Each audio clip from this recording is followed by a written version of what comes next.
משנה זין. אין פוחתין לעני העובר ממקום למקום מכיכר בפונדיון, מארבע שאין בסלע. לן? נותנים לו פרנסת לינה. שבת? נותנים לו מזון 3 סעודות. מי שיש לו מזון 2 סעודות לא ייטול מן התמחוי. מזון 14 סעודות לא ייטול מן הקופה. והקופה נגבית בשניים, מתחלקת בשלושה.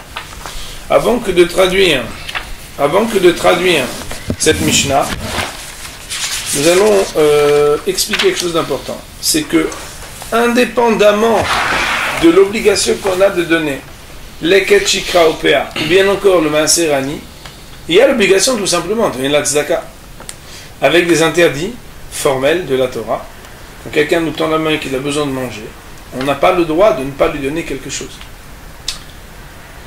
Il faut savoir que dans Israël, depuis toujours, il y a eu ce qu'on appelle la coupa et ce qu'on appelle le tamrouille.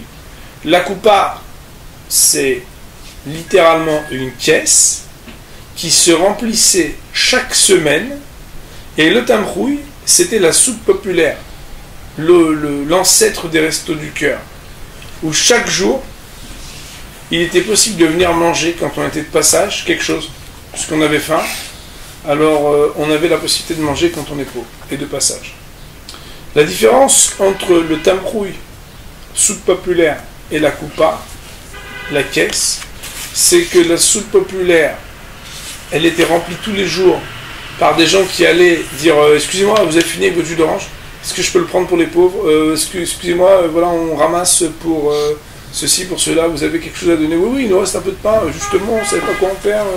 Donc, on ramassait des aliments tous les jours, alors que les caisses, elles étaient remplies chaque semaine, et tout le monde devait participer, et c'est comme ça que dans chaque endroit, il y avait coupa et tamrouille. La Mishnah nous dit, on ne donnera pas moins aux pauvres qui va d'un endroit à l'autre, et qui est de passage, mikikar befundion. D'un kikar, ça veut dire normalement d'une certaine mesure, mais normalement kikar ça veut dire une miche de pain, bepundion, dans un pundion. On va voir ce que ça veut dire. Mais arba sein besela, avec un ratio de arba sein pour un sela. Alors on va essayer de voir dans Martinora comment on traduit. Autrement dit, il s'agit ici d'une cote. C'est-à-dire qu'il faut donner Kikar et Pundion quand Arba Sein est vendu au prix d'un Sela. L'âne, ça c'est quand il est over le makom, il est juste de passage aujourd'hui et on doit lui donner un petit resto du cœur, il doit manger quelque chose très vite. L'âne, maintenant, s'il dort là-bas, donc il est pauvre, il dort là-bas, Notnimlo, on est tenu de lui donner Parnasat Lena, ce qui est sa subsistance pour dormir. On verra dans Martinora, ça veut dire le moyen de dormir honorablement. On va plutôt dire normalement. Shabbat, s'il a passé le Shabbat, notim lo mezon shalosh seudot, on doit lui donner de quoi manger 3 seudot. Mishesh lo mezon shte seudot lo yitom minatam kruy. À partir du moment où quelqu'un possède de quoi manger 2 repas, il ne peut pas jouir du droit de la soupe populaire. Il ne reçoit pas son ticket. Mezon arba et seudot, si un Bouddha il a de côté de quoi manger 14 fois, lo yitom minakupa, il n'a pas le droit de recevoir de la coupa de la tzedaka, ça veut dire de la caisse de la tzedaka. Vakupa nikbet bishnai mitraleket bishlosha. Et les caisses de la coupa sont perçues et remplies par 2 personnes, mitraleket bishlosha, alors que lorsqu'on les redistribue, on redistribue à 3 personnes. Il est marqué dans Martinora, mais kikar bepundion. Alors il dit kikar animkar bepundion. Un kikar, donc une miche, qui est vendue bepundion. Ça veut dire quoi? Que shachitim nimkarim arba sein besela. Lorsque les chitim sont vendus avec une cote de arba sein pour un sela. Un sela là, c'est une monnaie. Arba sein et 4 sein sont équivalentes à n esrim varba kavin. Donc arba sein, on sait que c'est 24 caves. Je sais pas si vous vous rappelez, hier, on aurait dû laisser... On aurait dû laisser hier le petit dessin. Donc on dit comme ça, donc vers Sela ou Arba dinarim, donc le Sela il est 4 dinars, avec le dinar Shishamain. Et chaque dinar il vaut 6 maïn. Donc bon, en réalité, j'ai un petit dessin moi sympa, je sais pas si vous le voyez d'ici. C'est pour faire regardez, les unités de mesure avec 24 maïn qui sont égales à 4 dinarim, qui sont égales à un Sela, qui lui-même est égal soit à 24 cabines, soit à 4 CI. Bah, ils ont fait un travail extraordinaire. C'est pas Kati, hein, je sais, je dis Kati, il l'a pas fait quoi. Bon, c'est pas grave, ça va pas parler de ce qu'ils ont pas fait. Faut louer celui qui a fait. En tout cas, il y a encore à rajouter. En tout cas, Nimtse c'est un Esrim Varba Maïn, Nimtse ou Esrim Varba Kabin, Esrim Varba Maïn. Ça veut dire que 24 caves égale 24 maïn d'argent. Donc c'est une mesure. Kav l'école ma'a, Viamash Nepundionim. Et la ma'a elle-même, ça veut dire l'unité de mesure, l'espèce de centime là, elle vaut 2 pundion. Are kikar anim karbe pundion, ça veut dire que une miche de pain qui peut être vendue au prix d'un pundion, ça veut dire de 2/24e d'un sela, ou chatzikav, c'est ça la moitié de cave dont on parlait dans la Mishnah. Hey. Autrement dit, il faut une miche de pain qui peut être vendue à 2/24e de 2/24e de maïs. 2/24e de punja.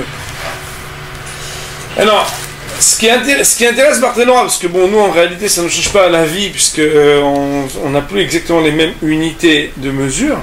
Mais Barthénois nous dit, mais puisque le Khanvani, lui, il ne veut pas juste vendre du grain et le pain au même prix qu'il y avait le grain.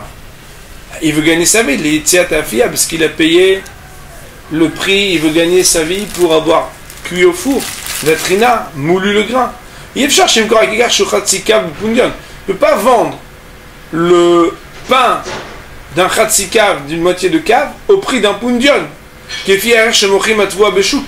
Au même prix que si jamais on t'avait vendu le blé au champ, on t'aurait au champ, attention, le blé au champ, c'est le blé au champ. Donc, si on te l'avait vendu, on t'aurait vendu un demi-cave pour le prix d'un pundion, c'est impossible. En te vendant 4 séines pour le prix d'un séla. Le ficard, c'est pourquoi, puisque lui doit gagner un peu sa vie, au lieu de pouvoir avoir un demi-cave pour un pundion, si tu l'avais pris en grain, quand on doit te donner du pain et non pas du grain, on pourra te donner un quart de cave, parce que pour le même prix, tu as la moitié du volume de grain, mais tu as du pain au lieu d'avoir du grain, ce qui est pas mal. Alors que lorsque l'on distribue de la récolte aux pauvres quand on est au stade du grain, vers l'ave litron velefot, et que c'est à lui de moudre et de cuire s'il veut, à ce moment-là, on n'est pas dans un quart de cave, mais un demi-cave, comme on l'avait vu dans la Mishnah. Mais lorsqu'on lui donne une miche de pain déjà cuite au four, l'oyer la roba à cave, mais on lui donnera qu'un quart de cave, shem shisha betzim, qui représente le volume, non pas de 12 œufs, mais de 6 œufs. Comme ça, c'est marqué dans le chapitre Ketzal Mishtatfim Be'eruvim. Autrement dit, Rabotai, la chose qui est très importante pour nous, c'est de se rappeler qu'étant donné que le cours du pain est 2 fois plus cher que le cours du grain, et que le cours du grain, comme dans la Mishnah, on a dit qu'il fallait donner un chatzikav, alors il en ressortira que quand on lui donne du pain, au lieu de lui donner du grain, on pourra lui donner un quart de cave. Nous dit Barthénois, Parnasat Lina, il dormait la nuit là-bas. Alors il faudra lui donner Parnasat Lina la subsistance de sa nuit. Ça veut dire quoi? Mitav et Karim ou Ksatot. Un lit, Karim ou Ksatot, ça veut dire un oreiller et des couvertures. Mazon Shalosh Seudot, du manger pour 3 repas. Ça veut dire, dans la Mishnah, on disait que s'il avait de quoi, s'il avait décidé de passer Shabbat, on doit lui donner de quoi manger 3 seudot. Parce qu'un homme il est tenu le Shabbat de manger 3 seudot. Et puisqu'il est tenu parce qu'Hachem il lui demande, toi tu es tenu de l'aider, est-ce qu'il puisse passer Shabbat là-bas? Loïtol minatamchou, on avait dit que si un bonhomme il dispose de quoi manger 2 seudot, il n'a pas le droit de prendre son ticket pour recevoir la soupe populaire. Les fiches Adamchou mitralik mikolium, car la soupe populaire se distribue chaque jour. Shagabay marzirim al pitre baale batim. C'est que les percepteurs de la tzedaka, du tamchou, c'est-à-dire de la soupe populaire, ils allaient tous les jours aux portes des personnes, donc des résidences, bechol yom, chaque jour, velokrim mehem tavshil et tzochanim. Ils disaient, vous n'avez pas quelque chose à manger pour les pauvres, on va faire un petit repas. Il a raison pour laquelle on appelle ça la soupe populaire, parce que l'ustensile dans lequel on mettait le tavshil s'appelle tamchouy. Le manger, c'était un tamchouy. Tamchouy, normalement, c'est le mot qui veut dire une grande marmite. Et donc, c'est vrai que le mot soupe populaire en français, il honore le fait que dans une grande marmite, on met de la soupe. Là, il est marqué que si un bonhomme, il a de quoi manger 14 repas, alors lui, il ne recevra pas de la coupa. Pourquoi? Parce que la coupa, chaque semaine, on percevait et on donnait aux familles de quoi vivre pendant une semaine. Ça veut dire 14 repas. Le fiche la coupa mitraleket, mais Shabbat et Shabbat, puisque la coupa, elle se distribuait d'une veille de Shabbat à une veille de Shabbat, ça veut dire d'une semaine sur l'autre. Il y avait marqué dans la Mishnah la coupa, c'est-à-dire il y avait la différence entre la coupa et le tamchouy. La coupa une fois par semaine, le tamchouy c'est la soupe populaire quotidienne. Alors il y a marqué qu'elle est encaissée à deux nigvet b'shnayim levish memashkenin la zaka, du fait qu'on doit venir et on doit même être capable de faire des saisies pour la tzedaka. La Gemara dit dans ma Masechet Bava Batra par exemple que la veille du Shabbat on venait et puis on disait vous n'avez pas donné votre tzedaka. Ah oui, mais, pas de problème, regardez, on vous prend pour l'instant votre machine à laver, comme vous décidez, vous savez où elle est, on prend un mashkom. Pourquoi? Le biche c'est à deux qu'elle a été perçue. Le biche mashkini la zaka, puisqu'on avait même le droit de prendre des gages pour la zaka, et on n'a pas le droit de venir avoir des marques de pouvoir, c'est-à-dire de prendre des dispositions, d'huissier entre guillemets, quand on est moins que deux.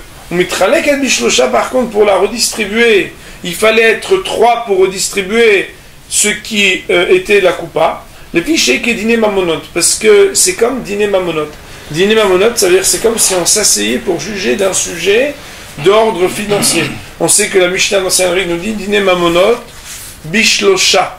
Quand on doit juger de choses qui relève d'un ordre financier à décider combien d'argent à qui, etc., alors ça demande 3.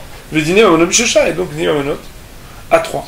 Autrement dit, étant donné qu'on va devoir juger à qui on donne quoi et combien, alors on est obligé de le faire pas à moins de 3. Pour cette Mishnah Zayin, on va dire Baruch Adonai Le'olam, Amen ve Amen.